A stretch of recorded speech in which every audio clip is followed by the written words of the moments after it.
चीन देश में फट चुका है एक बहुत ही बड़ा टाइम बॉम्ब, जिसके द्वारा शी जिनपिंग सरकार की आंखों से आंसू जारी होने शुरू हो चुके हैं। जी हां, अब शी जिनपिंग सरकार चीन के लोगों से पत्थर ही पत्थर खाने वाली है, जिसके दौरान जिनपिंग सरकार घायल तो होने ही होने वाली है। इस साथ ही चीन देश धूल में लिपट जाएगा। दरअसल आज जो हुआ है ना, खुदा करे और किसी के साथ ऐसा ना हो। यहां तक कि कुछ देश तो चीन को ऐसा कहने लगे कि इसके साथ तो ऐसा ही होना चाहिए था। इसने कर्ज के नशे में पूरी दुनिया को डूबा रखा है। इसने पूरी दुनिया के देश को बर्बाद किया ही किया है, बल्कि मासूमों के साथ गलत व्यवहार भी किया है। तो आइए जान लेते हैं कि ऐसा क्या ही हुआ है जो पूरी दुनिया में इसकी चर्चाएं चल रही हैं। तो चलो शुरू करते हैं, लेकिन उससे पहले आप सभी इस वीडियो को एक लाइक करके चैनल को सब्सक्राइब करें और बेल आइकन को जरूर से ऑन रखें, ताकि हमारी हर आने वाली वीडियो की नोटिफिकेशन आपको समय पर मिलती रहे। तो चलो शुरू करते हैं। दरअसल दोस्तों, चीन ने अपनी गवर्नमेंट के लिए यह LGF व्हीकल तैयार किया है, जिससे कि वहां की लोकल गवर्नमेंट यह LGF नाम का एक बंड तैयार करती है, और वहां पर अलग अलग हर राज्य की जो गवर्नमेंट हैं वो इसे जारी करती हैं, और वहां के जो बैंक्स हैं इन बॉन्ड को खरीदते हैं, जिसे बैंक्स को कहा जाता है कि आप बॉन्ड खरीदिए, उसके बदले आपको हम मोटा ब्याज देंगे। फिर वो दे भी देते हैं। अब जो बैंक है वह कहां से पैसे लाएगा? वो आम लोगों से पैसा कलेक्ट करता है, लोगों को लालच दे देकर मोटे मोटे पैसे वसूल लेते हैं, और जबरदस्त ब्याज का अब आम लोग अपनी जो जमा पूंजी है वो इन बैंक्स को देना स्टार्ट कर देते हैं कि कुछ ईयर्स के बाद हमें अच्छे से अच्छे पैसे मिलेंगे, उसके ऊपर ब्याज मिलेगा बम्पर तरीके से वो अलग। अब उस पैसे को इकट्ठा करके वहां के जो बैंक्स हैं वो इन लोकल गवर्नमेंट से ये बॉन्ड खरीद लेते हैं। अब बॉन्ड खरीद लिए, लोकल गवर्नमेंट के पास बिलियंस डॉलर आ गए, तो वो क्या करेंगी? दरअसल आप अपनी स्क्रीन पर देखिए कि चीन देश के अंदर 13 ट्रिलियन डॉलर्स का एक टाइम बॉम्ब स्टार्ट हो चुका है, और इसे बंद करने की बहुत ही ज्यादा कोशिश की जा चुकी है कि यह बम है कि बंद होने का नाम नहीं ले रहा है। आप साफ साफ लफ्जों में देख सकते हैं कि इसमें क्या लिखा हुआ है। इसीलिए अब चीनी सरकार लास्ट कोशिश करने जा रही है, और अगर यह कोशिश भी फेल हो जाती है तो यह लिखकर ले लीजिए कि चीन के अंदर एक ऐसा बॉम्ब फटेगा जो उनकी पूरी अर्थव्यवस्था को तबाह बर्बाद कर देगा। और इसी के तहत इन्होंने यह 13 ट्रिलियन डॉलर्स का स्कैम कर डाला है अपने लोगों के साथ भी, और वर्ल्ड भर के तमाम उन निवेशकों के साथ भी जो चीनी सरकार पर भरोसा करके इनकी इकोनॉमी में पैसा लगाते आए हैं। अब क्या है यह स्कैम? दरअसल आप सभी को बता दें कि इस पैसे से, और इसमें से कुछ पैसा देती हैं वह रियल एस्टेट कंपनीज को, यानी कि वो कंपनीज जो बड़ी बड़ी बिल्डिंग, ऑफिस या फिर पूरे के पूरे शहर खड़े कर देती हैं।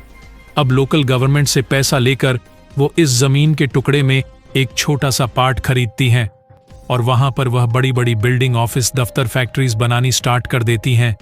अब जब इतनी बड़ी इकोनॉमिक एक्टिविटी होगी, किसी एरियाज में बिल्डिंग बनेंगी, ऑफिस बनेंगी, तो ये बात जाहिर सी है कि उसके आसपास की जो सरकारी जमीन है उसकी वैल्यू भी बढ़ने लगेगी, जिसे लोकल गवर्नमेंट ने बॉन्ड बेचकर खरीदा था।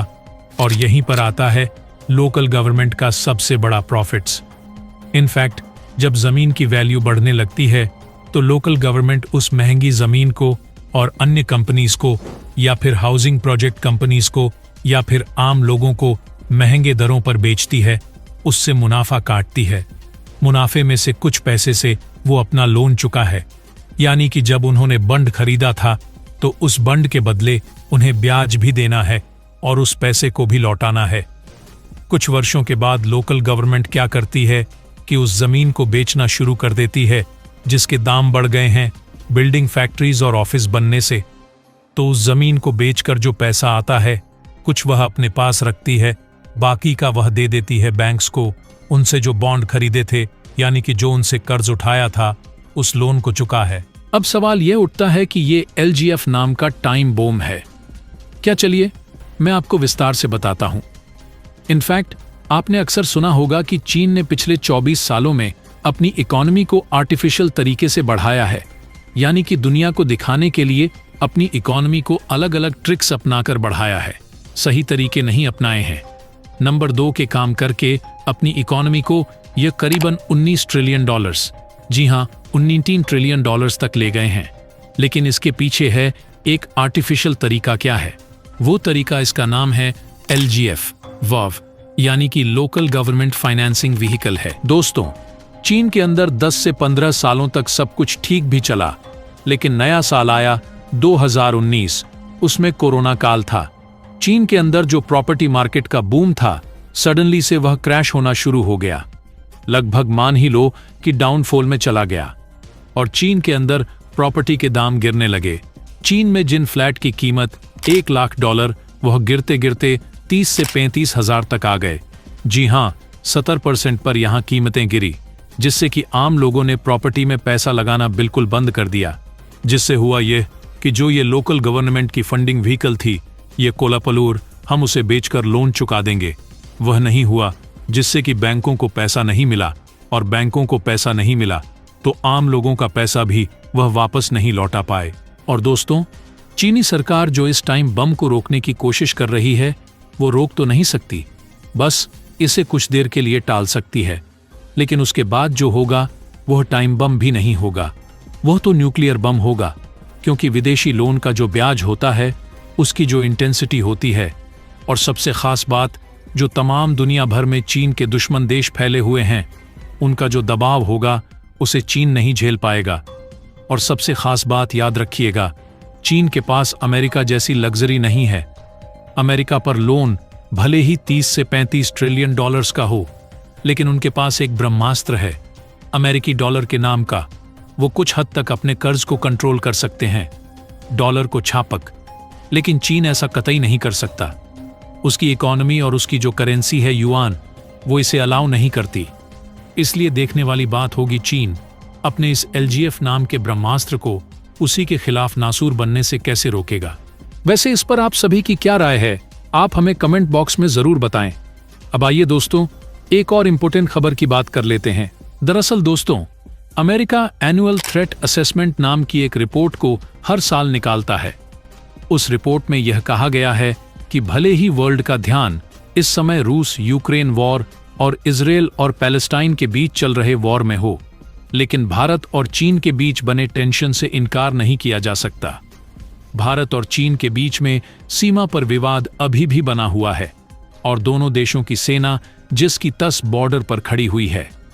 हालांकि दोस्तों, इस रिपोर्ट में कुछ सच्चाई भी है, क्योंकि कई इलाकों को लेकर अभी भी दोनों देशों की सेनाओं के बीच में आपसी एग्रीमेंट नहीं बनी है।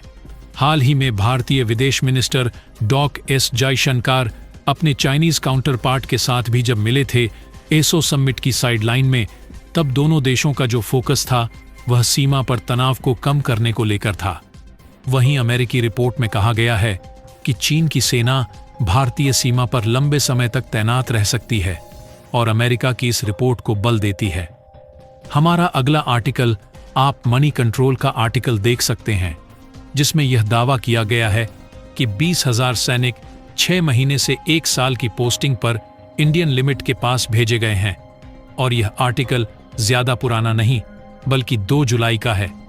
वहीं कुल मिलाकर अमेरिकन रिपोर्ट में भी इस बात की कैलकुलेशन की गई है कि भारतीय बॉर्डर के पास एक साइज सिंबल में 400 किलोमीटर के फ्रंट पर लगभग 20,000 सैनिक है, जो कि 32 किलोमीटर सीमा पर फैले हुए हैं। वैसे आप सभी को यह वीडियो कैसी लगी? अगर अच्छी लगी है तो इस वीडियो को एक लाइक करके चैनल को सब्सक्राइब करें और बेल आइकन को जरूर से ऑन रखें। तो चलो, हम मिलते हैं ऐसी मजेदार और इंटरेस्टिंग वीडियो के साथ। तब तक के लिए बाय।